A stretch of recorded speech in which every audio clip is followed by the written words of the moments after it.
What's up, fellow benchwarmers? Welcome back to another episode of Fantasy Benchwarmers. And like always, today is another special day kasi we have another special guest.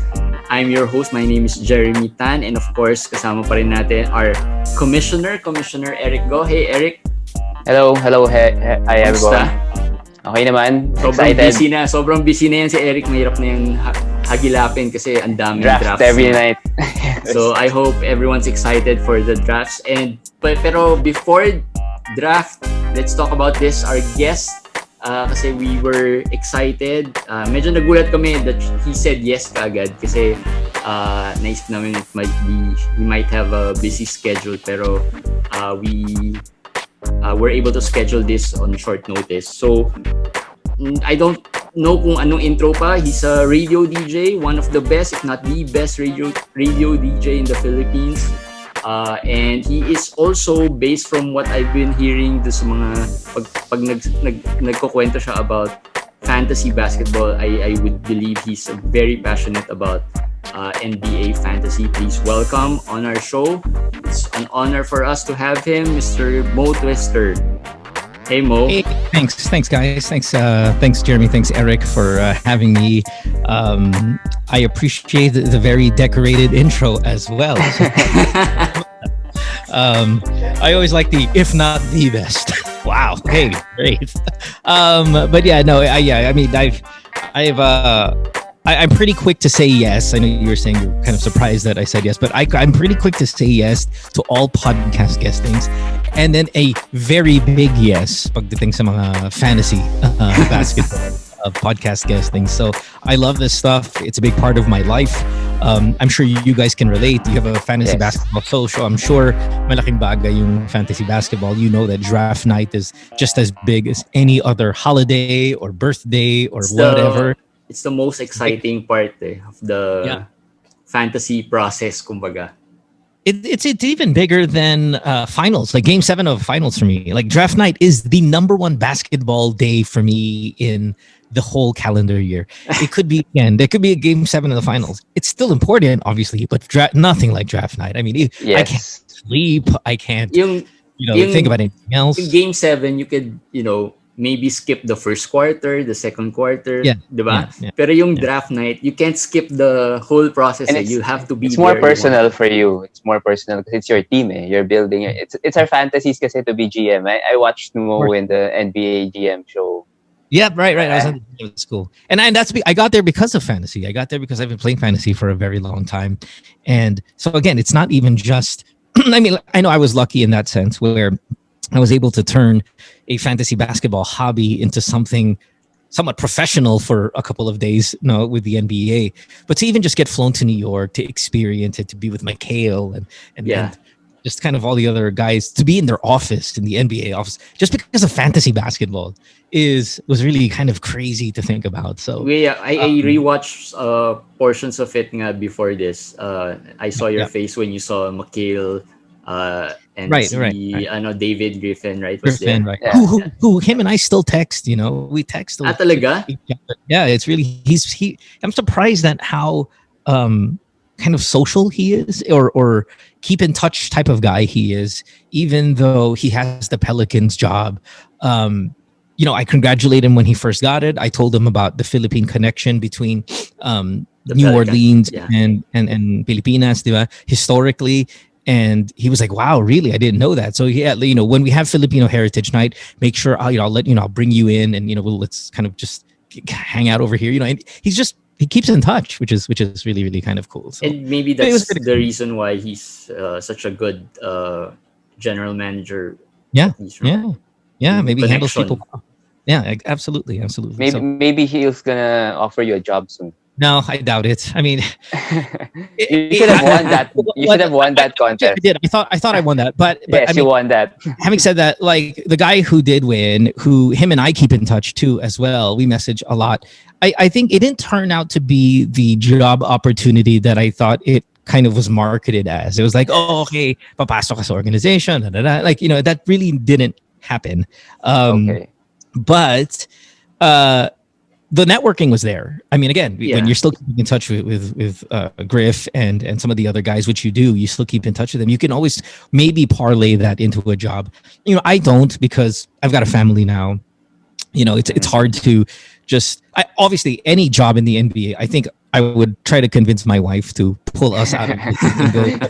I don't apply. I never apply. It was for me, it was for fun. And if they ever go, oh wow, we could use you for something. Let's say the NBA says we can use you to help build our fantasy interface and compete a little bit more. Well, I know the NBA and Yahoo are already collaborating on fantasy, but they say ESPN, which is a very inferior fantasy product. I mean, if they say, hey, would you want a job working in a fantasy capacity at ESPN, but you have to move to Connecticut? I'd be like, hell yes, let's go. Yes. But Yahoo is king. Yahoo has been king for a very long time. You guys know this. You guys have been playing a very long time as well. I'm not sure. I'm assuming you guys use Yahoo like everybody else does. Yeah. But I think Yes. I started with ESPN before, and then si NBA meron pa yata siya nun before fantasy. Right. Now the NBA, I believe, is affiliated with Yahoo, if I'm not mistaken. But yeah, and NBA had their own thing as well before. And then pero Yahoo. Pero we've been hearing a lot about like Fantrax and the CBS stuff. Pero yung Fantrax, like there are things that you can do down there that are not doable in Yahoo, like mga Yes, they're more trades. flexible. Medyo mas flexible. But we haven't really tried. Maybe one of the episodes will try the different platforms. I'm so happy with Yahoo. I've been happy with it for what my profile says. I started Yahoo in 2001 playing fantasy, but I was playing fantasy before the internet even was around, right? So Pen and paper then? It was pen and paper mail. You mailed it in. You would mail it into the Los Angeles Times and stuff like that. I mean, Magic Johnson was still on a fantasy team of mine, right? I mean, when you talk about how long I've been playing this game, But I have a question. Like, Yeah. Kasi last week we had Eric Ong. I'm not sure if you know him. We had Eric Ong in the show, and kinukwento niya that he started like that rin, pen and paper, and they still have that league. Wow, right no. now. See, but I would not want to be in that league anymore, though. The process is slow. I mean, we're talking snail mail, right? I mean, I don't know. I mean, right now they're in an app, but the people who play that league are still connected and they're still playing. Oh, okay, together. yeah, right. Okay, I see. Are What you you're still getting. playing with those players? Or I think I have a couple. Oh, no way, man. I mean, I was the kid amongst adults when I would play those years. It wasn't one of those things where, because I started with fantasy baseball, and then which is my first love, and then I kind of just moved into basketball. I would say 3 to 4 years later. So I don't really have a lot of. I didn't play with Pinoy general managers until maybe the mid 2000s, because when you start off with this group, there's a lot of Americans, and that's where you would mail it into the LA Times. That's how you would do the fantasy league. So, not a lot of Pinoys were playing around then. But now you were here in the Philippines, or you were in the US? No. So when I started fantasy, I was playing still in the 90, maybe like 91 and 90, 91, 89, that range, where when I started playing fantasy baseball, I moved to the Philippines in 92, I mean, or 91. So in the US, all right. Okay. Yeah, so then, it was a bit more of a dark ages where you can't really play the snail mail fantasy. But prior to that, no, it was when I was growing up in the States as a child, you're already filling out, and then sending it in via mail. It was kind of intense. So I would never so sobrang convenient na now. So yeah, it's so much everything's convenience, in an app on your phone, and Absolutely. you can even draft on your. I would never draft on the app. I wouldn't even mock draft on the app. I think drafting on the app is a huge disadvantage, but the fact that you can do it is still pretty amazing. How far we've come technology wise, absolutely. So I assume you use Yahoo exclusively. You haven't tried that, or you didn't want to try the other. So I've tried in other sports like baseball again, because I still play fantasy baseball to this very day. Yeah. I've tried CBS. I just think Yahoo's the superior product.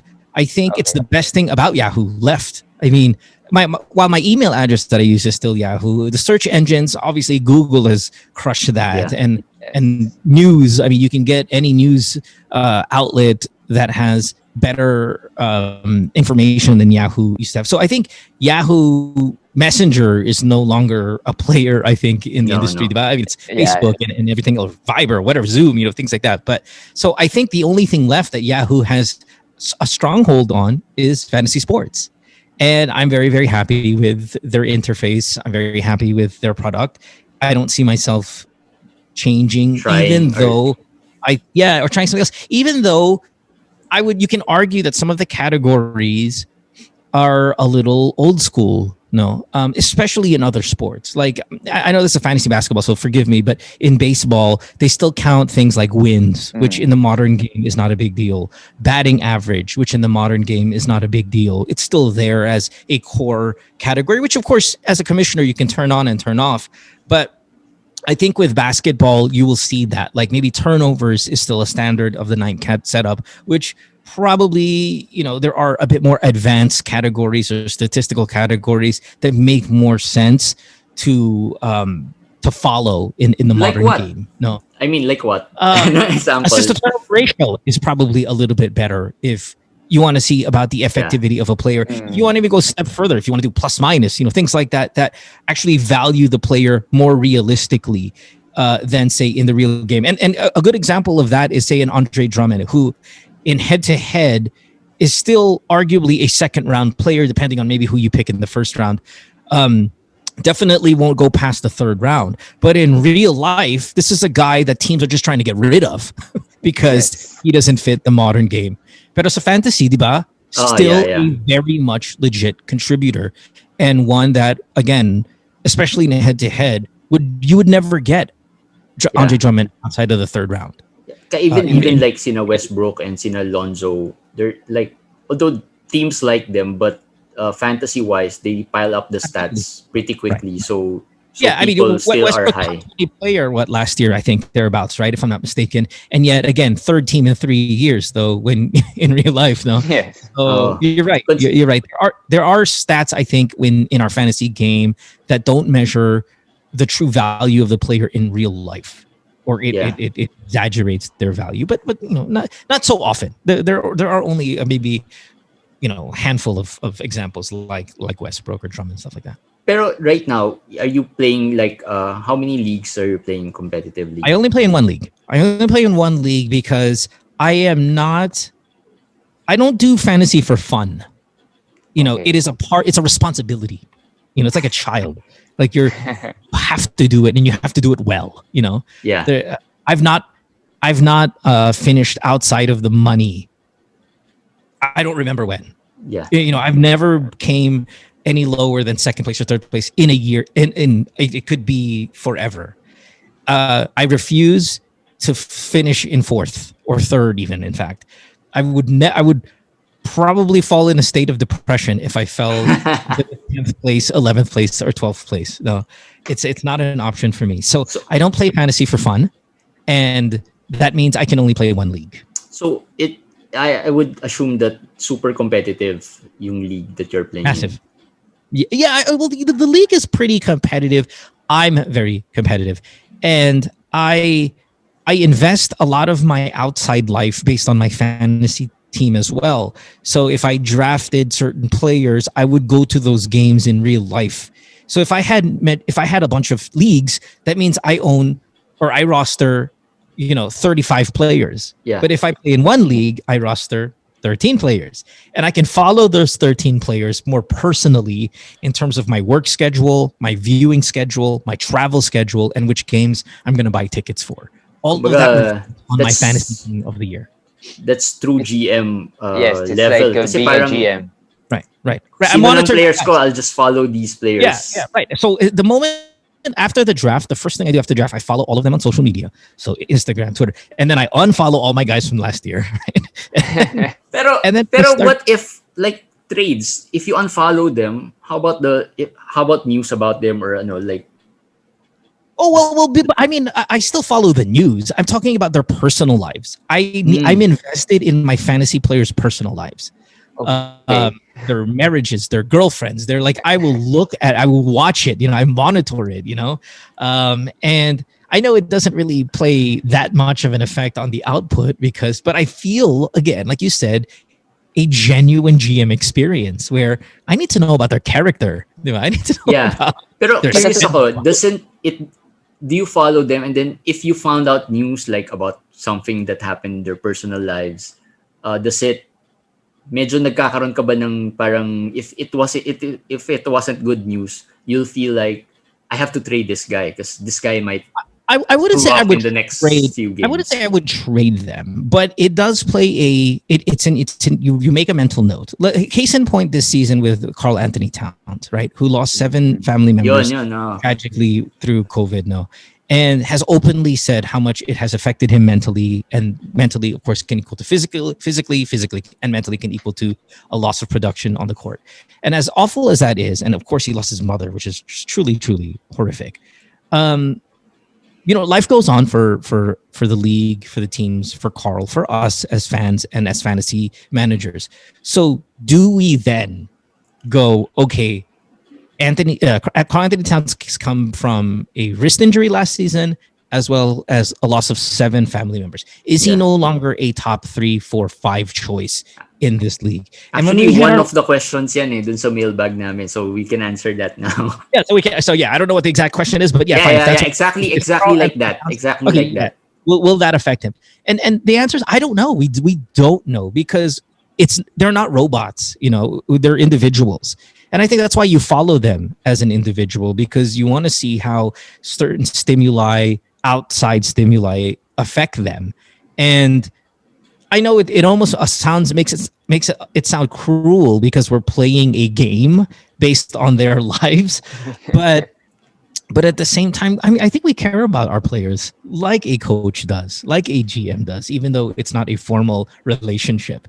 No, I think it's tama lang kasi like me, I watch games. When I watch games, I get a better sense of how the player is, like potential. Sure. And yeah. Kumbaga, if I don't watch, like before, dati kasi I don't really watch the games. So parang you don't get the feel of who are the sleepers here or who are the players that may be better next year. At least if you watch the games, you'll see na, this guy moves well. Next year, someone to watch out for. I think with fantasy, you can get a lot from it. If you're even a casual fan, you can start learning about players that you otherwise don't watch. Sa Pilipinas, diba, Laker country, Bulls country, Warriors country, Heat country. That's what we are. And the majority, diba? I mean, obviously, there's going to be a lot of fans. The big market teams usually. Yes. Or wherever the star players are. Diba? Your casual fan knows about those teams. You might not know the 8th guy on the bench of the Kings if you don't play fantasy. Like if you play fantasy, you start to learn those guys, right? You start to see, I know who's the 6th man on the Memphis Grizzlies because I play fantasy. I know the 6th man is on the Orlando Magic because we play fantasy. So you start learning the rosters, you start knowing the depth chart, and then it starts to bleed over into other things. Yeah, their personal life, their body language. I look at body language. I say, pikon ba to? Kasi if he is, I don't know if I could trust him for my team because the coach might not trust him.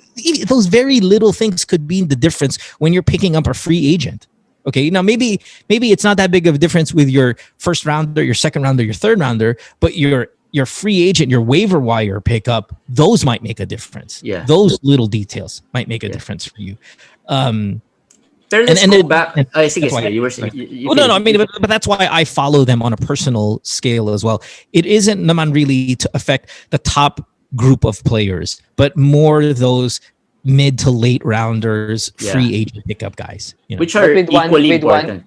With one team, isn't it like, if you have one big injury, like your season is over. Like usually that's the problem nowadays with fantasy. If you only have one team, only a certain number of players, if your first rounder goes down, then your season is basically over. That's not true. I don't agree with that, Eric. And that's because I think it really now becomes how savvy you can be as a general manager trade wise. Okay. So let me give you an example. Last season, I came in second. And I was close to number 1, but the season was cut short because of COVID. My first round pick was Joel Embiid. My third round pick was Zion, which is okay. And he didn't play till freaking January. And he, while didn't miss a few games. Yeah, didn't really miss a ton of games, but was not a first round effective. And he gets hurt, diba? And I came in second, and I had really had a good chance of coming in first place. Now I don't remember who my team was. Let me see if I can kind of get this real quick here, and let you know who I ended up in second place with. And they weren't a good crop of people. It was a lot of injuries, and I was able to make small trades, mid-round level trades. Guys like Ja Morant, for guys like I picked up Christian Wood, which was big for me. That kind of gave me a nice little late season push. My final team. Imagine this doesn't sound like a second place team in a very competitive big money league. Ricky Rubio, Buddy Hield, Ja Morant, Otto Porter, Pascal Siakam, Zion, Christian Wood, Dwayne Dedman, Shake Milton. Oh, Matthew Dellavedova, Terrence You had Ross, Otto Porter. Terrence Ross. And this is a team that finished second. Now, the guy who finished first had James Harden, which many fantasy teams tend to finish first when you have James Harden. He's so dominant. Yes. But I had a chance to catch him. I was only down by a few points, maybe 2 points in the final standings, and COVID cut it short. But that was the squad I was running with, man. Yeah. And doesn't sound like a second place team. Yeah. But statistically, guess what? It was a second place team. And I won $800 because of it, or thereabouts. So while yes, losing a first rounder to a season-long injury is horrible, right? Really crushing for your team. I think you can savvy your way through free agent pickups a la Christian Wood, because every year there's one of those guys, there's 2 or 3 of those guys every year that you can then kind of turn into, okay, I may have lost my first rounder, but I made 2 or 3 pickups that were so valuable to the team. And value is really, I think, the key to winning, is where you get your players and how valuable they are in terms versus how much you paid for them. Yeah. That's huge. And that separates siguro the real hardcore GM versus those that are playing it for fun. Like the real ones would find ways to, tweak their team or make changes to make sure that they still compete. Pero yung mga casual fans, they'll just, out na si, sino ba Steph Curry, for example, first rounder yun last year that didn't play. Wala na to. Ano na to? Pero I assume that it's a rotisserie league, right? It is a roto league. And I really think roto, and I'm sure we're going to get into this conversation on the show. Yes. I think roto is not even a little bit better than head-to-head or considerably better to head-to-head. It is leaps and bounds a better format than head-to-head. I cannot stress enough how much I hate head-to-head, which is the most popular, obvious, especially among Pinoys, the most popular format. But it is so inferior of a product. I hate it. But I'll never play played it. I have played it. I've played it many times because I have friends who will, please, seriously, fine, I'll do it this one year for you guys. And it's awful. It's awful. I can go on and on. I can give you 100 reasons why it sucks. 100. And I know I'm not going to do that here on the show because we don't have the time for 100 reasons. But I can give you top maybe 5 reasons that are considerable disadvantages. And if you like head-to-head, which I think you might because everybody does, I want you to fight me on my reasons why I think head-to-head is garbage. And you tell me, because of these reasons. I don't love head-to-head. I like roto more, but I can be the devil's advocate. No, I don't want you to be the devil's advocate because we can all do that. You pretend. I don't want pretend. I want somebody who genuinely likes head. Jeremy's a head-to-head guy. Bring it on. I play head-to-head, pero that doesn't mean yun lang yung challenge for me because I haven't played enough roto to say that roto's better. The thing with roto for Pinoys is like it's not as exciting for them because it's like every week you don't have someone you're aiming to beat. Right. It's like you don't have any satisfaction. Walang short-term pleasure. Yes. So how do you respond? I find daily pleasure in roto because it's their daily changes. Now I know head-to-head are daily changes as well, but I know a lot of leagues that set it up on Monday or Sunday. Weekly thing, yeah. Okay, so earlier you said we talked about, I forgot what topic we were talking about maybe 15 minutes ago, and you said, it's like a real life genuine experience for a GM. I forgot what the topic was, but you were following the personal lives. Oh, right. Oh, you're right. Their personal life. And you said the line, and that's the line. That line is everything. Genuine GM experience. Genuine simulation experience as much as possible. That's what I'm playing for. And when I told you, I said, I don't play fantasy for fun. I play it because I almost feel like it's a responsibility. Now, yes, of course it's fun. Diba? Siyempre, masaya. Yeah. Diba? You feel pumped up again, feel young again. But ultimately, this is not an arcade game. This is a simulation game for me. And head-to-head is not real life. It's not real life even a little bit. It is stupid. Playoffs in the regular season is not real life. Diba? Oh, head-to-head playoffs. PI, it's still the regular season. Like, you just created and it's an environment that doesn't even exist. I know you mentioned na kalabanin ka, pero naisip ko lang bigla, playoffs of the head-to-head games are probably the most useless games. They are, and it's the most important, and it decides the winner of your league. And yet so many variables can fall into place, like rest or teams, that it makes it you've wasted the entire year. Yeah. And again, back to it, the playoffs in the regular season. Think about that. Like, how crazy does that sound? And then now implement that concept into this upcoming COVID season with a shortened season. And now you're talking about your fantasy playoffs starting in March or April, like late March. April. How stupid is that? Like, or April? I don't know, but it's way earlier than other years. Mm-hmm. So that is my number one. The playoff system is so flawed and so stupid that I cannot believe that many people agree with it. It's so bad. But sorry, go ahead. No, but would you agree that for beginners, head to head would be the better starting point? Why?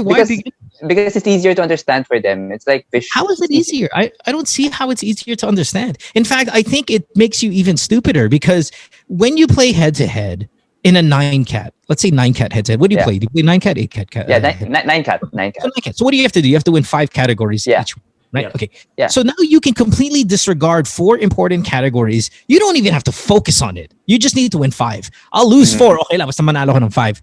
So what's the point now of drafting? Like, I know why even follow those categories that you're purposely losing? You cannot purposely lose in Roto. If you purposely lose a category in Roto, you have to now finish first or second in every single category after that to even win. Yeah. Mm-hmm. That's freaking hard to do, right? Now, yeah, you can win being last place in a category 1, and then you have to be incredibly dominant in every single other one to be number 1. Which is not easy. Which is very, very difficult, which makes it a better challenge as a GM. It really tests your abilities. You're looking for balance, which is a little bit more a real life scenario than, oh, okay, I'm a coach or I'm a GM of the Lakers. We don't need to rebound. We don't need to block shots. Let's stop teaching how to hit free throws. Let's do one more category we don't care about. Nobody shoot threes. Is that all right? Everybody okay with that? You can't do that. Pero to Eric's point about beginners, kasi when I started with Roto rin. The thing about Roto, parang if you are beginning, if medyo natatalo ka na, you'll really give up eh. At least you start with the head to head. Mas mabilis kasi you win every week. So at least there's a short-term satisfaction. Okay, now let me give you my rebuttal. There are several ways you can attack that. Number 1, in our league, there's a penalty for giving up. If you give up, you pay 2.5. Okay, so. But how do you say you gave up? Well, you come in last place, you pay 2.5. Hindi, parang sa atin. Okay. There's a race to not finish in last. Parang sa atin, if you're bottom 2, you pay more. You pay more. Okay. Pay more, right? So that's a considerable expense. Now, 2.5 is not a world-changing amount of money, but it's not a walk in the park either, right? 5 US. It's a legitimate. US yan. No. 2.5 US dollars. No. I played with 2.5 pesos, no. Okay. It's a big high roller league eh. So no, it's not that high roller. It's not that. But that's a 25% penalty for your buy-in, right? Next, you can co-manage. So let's say you're new, you can co-manage. If you don't feel as knowledgeable with the league and you want to get into fantasy, get in with a friend. There are ways where you're not going to be completely clueless. And as we were talking earlier, Yahoo is so user friendly in telling you which players are most valuable for your league settings. Yeah. But as you change your league settings, the Your rankings, rankings change. which Yahoo rankings are pretty decent compared to some of the other platforms. The Yahoo rankings will tell you, they'll give it to you as like on your plate. Hey, here are probably the players that are most valuable for your league. Now, of course, the challenge is how do you address categorical scarcity, team need, and category needs for your teams and all that stuff. And that's where you want a kind of a challenge like that. I mean, you don't want them on completely everything force-fed to you. And di mag-auto-draft ka. Just auto-draft. Who cares? Just wait. Just see what you got at the end. I don't agree that Roto is easier or harder for beginners. And if you're going to end up playing fantasy anyway, you probably know the NBA a little bit. Yeah. I'm not gonna Pero play hindi rin golf. No, in Roto kasi you have to follow so many more stats. Like what you're saying, in head-to-head. You're a river. You're a fan. Follow as many stats as you can. But for us, we're stats, stat heads, so we love it. But for other people, it's like, why don't I, go up the standings? My players are doing so well. Why don't I go up the standings? And you have to explain to them that, hey, that's not how it works. Even if, your player scores 40 points, 50 points, you have to make up your difference from the guy before you. So it's like, And, okay, I don't want to sit here and disagree with everything you say, no, Eric, because that would make me a rude guest. But, I'll tell you this. I don't want to baby anybody, okay? I mean, this is sports. Okay? We're doing professional sports. This is not intrams sa grade school. If you're going to struggle following the NBA and you want to get in fantasy, well, guess what? Tough luck. We all struggled. We all started somewhere. And this is professional sports. Like, these are the most competitive human beings on the planet. And we just want a little bit of it. And if you're going to be babied like, oh, okay, just... Don't play this game, man. Just play 2K, man. Just play 2K. Like, play this game. I think, ewan ko din, pero as Pinoys, we always give premium to the counting stats. So we just focus on the counting stats. So gusto na natin, it's like sa head-to-head. If you just focus on the counting stats, you'll probably win 5 categories, diba? Go mo na yung field goal, free throw. Pero sa Roto, you can't do that. You have to focus on pretty much all the stats, or at least all 9. Yeah, generally, you actually have to keep it in mind. Yeah, all 9 has to be kept in mind. Diba? So parang, I think that's the challenge rin on why sa US ba, like the Americans like the Roto better than the head-to-head? I don't know, because basketball is not like the number one game here. Football is the number one game. Right. Football head-to-head is king, and I can see now why, because it's a once a week thing, right? Yes. Once a week, that's fine. I get it. Let's go. And I don't mind head-to-head too much. And I play fantasy football. I play in a head-to-head league. I don't mind it too much. I prefer rotisserie, but you don't find enough Pinoys to play with here in football. So whatever. I play with a bunch of Americans. That's okay. We'll do head-to-head. Baseball, I think rotisserie is king. In basketball, I would say it's probably head-to-head the most popular, probably, but not by much. And I think the reason why is in the US, there are a lot more sports fans in the US, right? Yeah. And you're playing multiple fantasy sports. So you want it, again, back to Eric's point, easier. Because here, you're so focused on your work, on your other aspects of life, na you can't be bothered by everyday transactions. Katulad ng Pilipinas, na talagang basketball talaga is everything to us. So you can focus your daily, you can reserve a certain amount of time per day to your fantasy team. Kasi it's a big deal. But I think the Americans, there's so many multiple games going on, multiple different sports simultaneously, and you're involved in so many fantasy leagues. I think it's easier for them to go, okay, you know what, let's just head-to-head and set up our lineups on Sunday. Para I'm out. I'm back to my corporate life every single day. Monitor lang na konti, whatever. Pero sa atin, I mean, really, how much time do you spend on your fantasy team per day? An hour, 2 hours? Not More. transacting. Yeah, not transacting, just staring. Yes. looking around like hunting for shit, just looking around looking for things. pag morning, di ba morning, the games are Yeah. shown morning here. Before, refresh ka pa ng madaming beses just to make sure the stats are updated. Di ba? Right. Uy, naka-score, di ba? Yeah, So yeah. that's how much time we have That's how much, focusing on and plus what's hard for Filipinos as well is you guys have it during business hours, so Yes. Yeah. it's really kind of covertly diba, incognito style watching these games, watching your stats accumulate, while dito sa US, syempre we have it easier kasi it's sa gabi. Sa gabi, oo nga, tama. Yeah. But you play with Filipinos, right? I do play with Filipinos, yeah. So do you get an advantage because they might be sleeping if a big Absolutely. news comes out?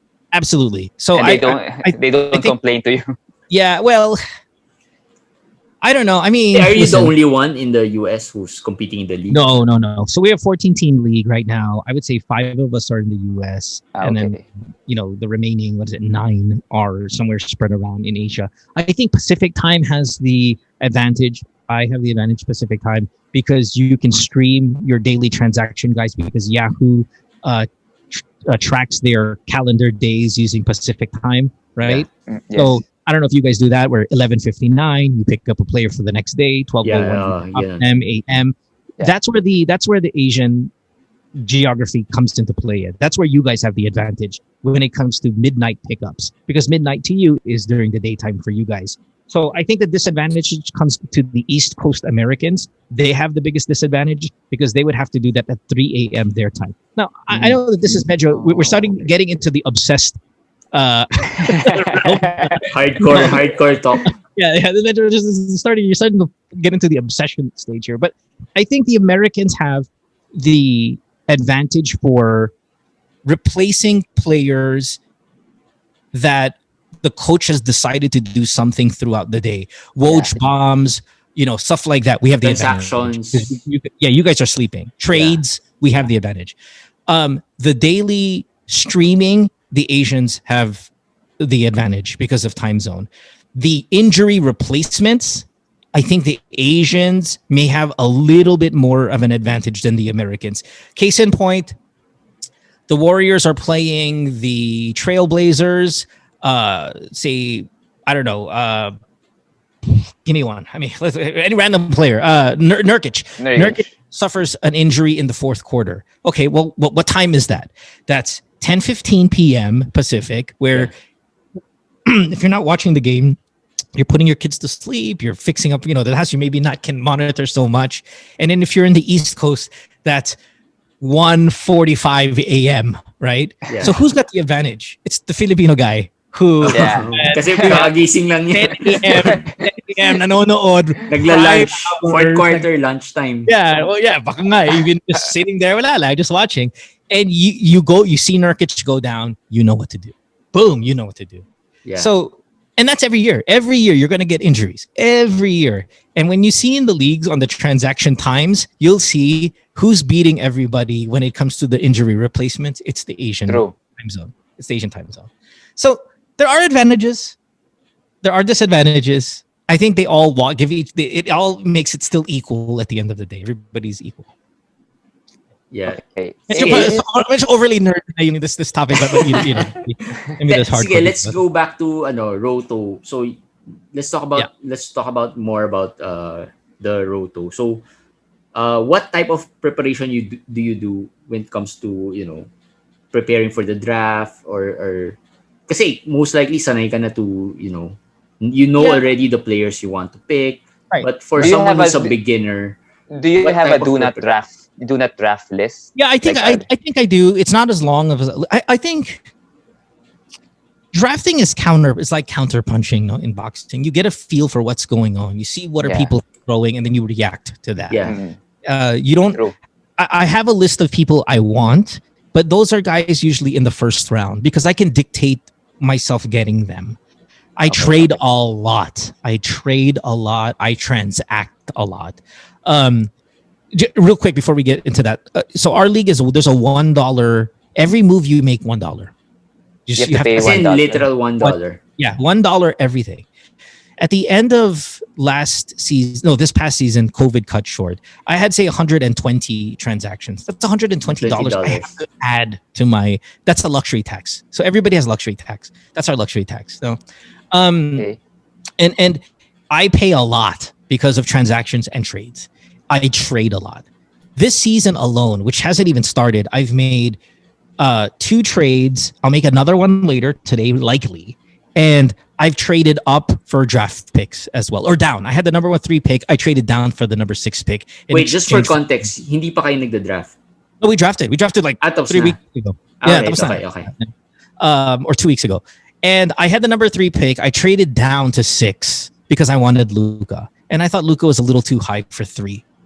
So I traded down to 6 in exchange for the guy's second round. And I give up my 3rd rounder, but I take his 3rd round. It's a little complex. But anyway, what's my point? My point is I can dictate who I'm going to get in the 1st round because I can trade my way into that position.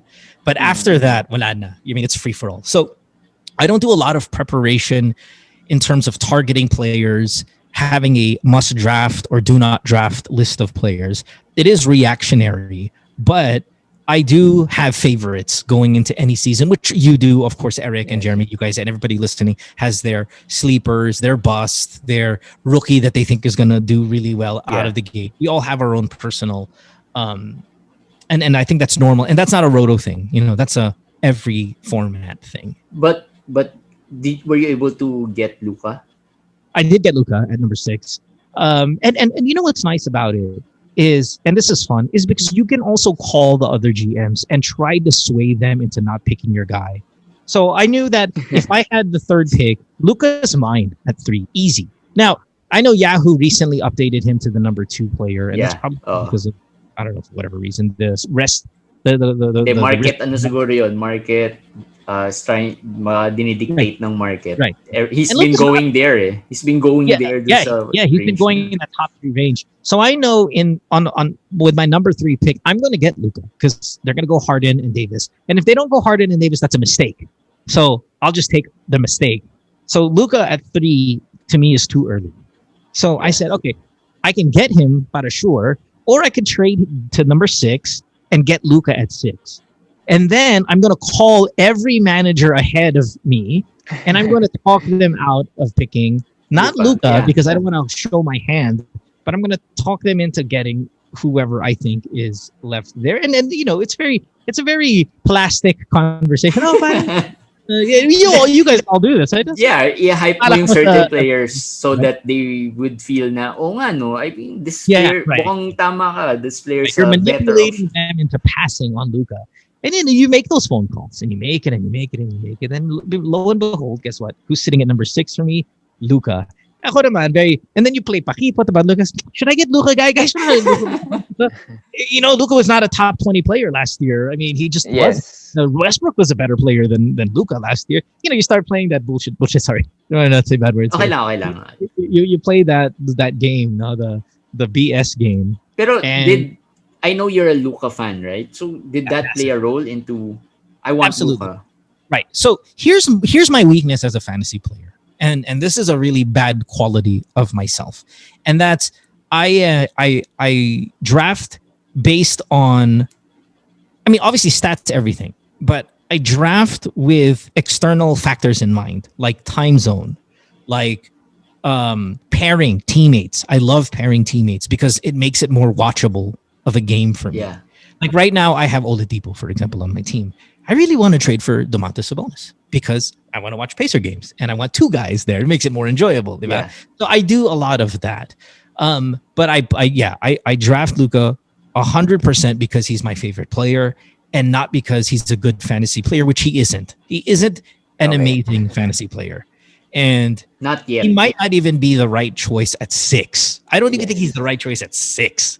You know, they're probably going to be better. But guys. It's, you know, especially in Roto, better than a 3 or 2. Yeah. No, picking him at 3 is what I think is reckless. When you're playing with a lot of money, you shouldn't pick Luka at 3. That's advice for everybody out there. No, don't. I love the Yahoo rankings. I think they're pretty good. It has Luka at 2. Don't pick Luka at 2. That's a bad idea. It's not. Yeah. It's not atrocious, but I wouldn't do it. I think that's bad. It's like Zion. I think they dropped out Zion to what, 31 now? 31. Yeah. Yeah, He's been and going minsan second round like dude, he was No, 20, like 20, 20 plus. Yeah, years ago. That's a mistake. It's a mistake at 31. Not as bad of a mistake as it would have been in the second round. I think that's really kind of scary, to take him in the second round. But anyway, so pero marami nag-react kasi on I think that's the reason why they moved up Luka. Marami nag-react. Where's Luka? Like parang nasaan si Luka? Nasa taas makikita na. Imposible. It's like bakit siya 20 plus? Well, marami nagtataka na bakit 20 plus si Luka. That's why he's been going really high. But I think if you're a seasoned fantasy player, you know why. I mean, let's take the bubble playoffs, right? If you're not a fantasy player, you must assume that Jamal Murray and Donovan Mitchell, who had the most incredible showing of in a really long the time, guards, yes. You're like, oh my god, these guys are top 5 fantasy players, siguro. No, they're not even top 30 fantasy players. Donovan Mitchell's not even a top 30 player. He's just hurt si Eric, favorite niya Donovan Mitchell. No, but not in fantasy. Not in fantasy. Right. Donovan Mitchell isn't a top 30 fantasy player, and neither is Jamal Murray. Now, Donovan Mitchell, he'll get drafted in the top 30 in the late 20s on average, but he's not a top 30 player. He's a very, very good real life player, but Jamal Murray's not even a top 50 player. Well, no, 50 he probably is, but he's not a top 30 player easy. And no one would ever make the mistake of taking him there. But we can watch playoff basketball and go, oh my God, this is historical. 50 points after 51. But in fantasy, it's different. So I think that is the same thing with Luka, and that's the same thing with certain other players out there that statistically very sexy, but in fantasy, when you talk about balance, not the best of the best. So, with you having said that, who do you think are the best options for a Roto league? Not siguro the top ones, because most likely the top ones you'll go with the usuals. Right. James Harden, same. So now we're getting into the conversation of maybe sleepers, right? Like who's your value pick? Yeah, well, parang ganun na rin, parang sleeper na rin. But sleeper kasi parang player that might not have been good last year or didn't play. Well, okay, so that's a very good, interesting statement. Because I think we all have different definitions of what sleeper is, as we have different definitions of what a bust is. Yeah. I think people are sleepers. There's a population of people that when they hear the word sleeper, they think unknown player na gagaling, right? Sleeper. Di mo kilala, but it's gonna do well. No, I figure sleeper to be who's gonna perform better versus their draft position, average draft position, yeah. right? Their ADP, right? And that's the same with bust. Bust isn't player na completely walang kwenta, but everybody likes. No, it's just player who's being drafted a little too early, and isn't as good as their ADP. So that's how I would look at it. And if that's the case, then it's an easier conversation for me because we can put players' names out there that we all know who could be all-star level players, but we can categorize them as sleepers and we can categorize them as bust. Yeah. A big bust would be, say, John Collins, who in rankings is super, super high, but you can make an argument would be a bust possibly this year just because there's so many people that the Atlanta Hawks brought in. And the average NBA team last season shot 88 shots per game, right? The year before, I think it was like 86 or Grabe, hardcore na yun, the number of shots per game. You were able to track that. No, which is fine. That's how I don't mind. John Collins' value, right? Yeah. The average NBA team last year was 88 shots a game. The year before that, it might have been like 86 or 87 or such. I mean, I can't be exact the year before, but my point is the pace is pushing faster and 88 shots per game is the average. Okay, so fine, let's start with that. 88 shots, okay? So what does that mean? Trae Young took 20 shots last year. Okay, 20 shots. So you take 88, that's down to 68. Then you start taking the 14 that Bogdan's going to take. The 13 to 14 that Gallo's going to take. The 15 that, let's say John Collins can get to 15 because that's what he did last year. You're now down to 23 shots left. Okay, 23 shots left to take with guys like Cam Reddish, Capella, Kevin Huerter, Clint Capella, Hunter, and I wouldn't say Rondo. He's really low value. Okay, but Wala na. Halos yun na. That's like wait, 9 deep already right. or 8 Okay, deep. 23 shots left outside of their stars, divided by the 6 additional players that are in their rotation. That's 3.8 shots left to take per player. That's just attempts. That's not even making those goddamn shots. So Cam Reddish is going to take more than 3.8 shots a game. So is Kevin Huerter, even in a smaller role. So whose shots are going to go? Whose field goal attempts are going to go down? Well, Gallo, Bogdan, and Collins. Trae Young's still going to take 20 shots. Yeah. But is that then a first round value for John Collins when he's going to get less rebounds because Capella's there, and they even have their draft pick? What's his name? Okongwu. Yeah. Onyeka Okongwu. Yeah, I can't pronounce it, but I'll get there one day, I'm sure. So the rebounds are going to be less. And he had a career year last year. Can he repeat that with that many people there with less opportunity, less minutes, less ability to get stats? The answer is no. So John Collins isn't a first-round player, and he's not even a second-round player, in my opinion. I mean, I think you can take him in the second round and still be okay, but I'm not going to do it. So he's a bust for me. Maybe late second round.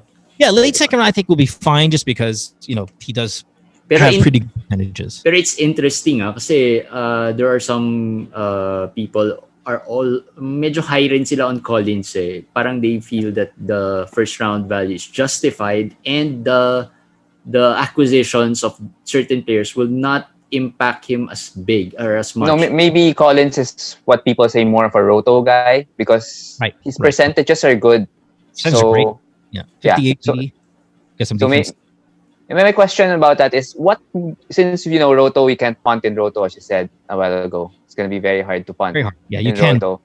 There are players that we know are really a drag in some categories. Yeah. Are these players never on your team in a particular season? So no, I have Ben Simmons on my team this year, which I'm trying to trade. Okay. Okay. But I traded Robert Covington for him, and I thought that was a good deal.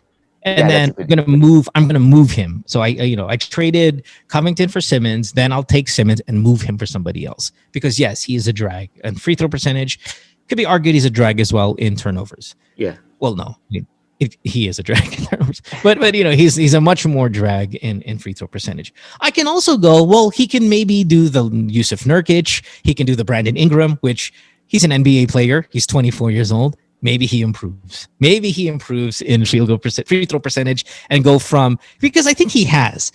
So what was he last year? 62%. I think he was in the 50s the year before, right? So let's say he gets to the Aaron Fox level, which is 69, 70. Maybe, yes. Maybe he gets to LeBron level, 69, 68 in that range. I can stomach that a little bit more, and I can anticipate some kind of improvement there.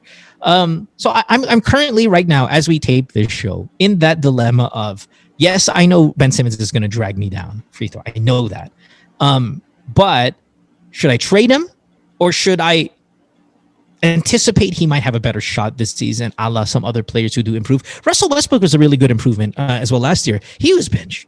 Real crap from the free throw line these past few seasons. And last year, I think he came in at 76%. So it can be done. Simmons' shot is so broke, though. yung mechanics. Yeah, the mechanics is broke. But I don't have an answer yet to what I'm going to do with him. But to answer your question, do I have guys on my team that drag me down that are considerable flaws in their game? Absolutely. But I know what I do is this. I check the other teams, right? If there are teams that have considerable flaws free throw wise, at least I know I'm not going to finish last. That's a good thing. If there are other teams that all have a guy like Drummond, like LeBron, like Simmons, like Gobert, like Zion, like Giannis, who, if those guys are spread out throughout the league, then it's a wash. It's a wash, right? Because Giannis is 63% at 10 attempts. Yeah. That might be worse than my Ben Simmons 5 attempts at 62%, because there's a 1% difference between those two players, but there's a double in amount of free throws taken. Yeah. So if I see another guy's got Giannis and he also has Devin Booker on his team, I'm like, sayang. So yeah, that's fine. Let him have that. because that's okay.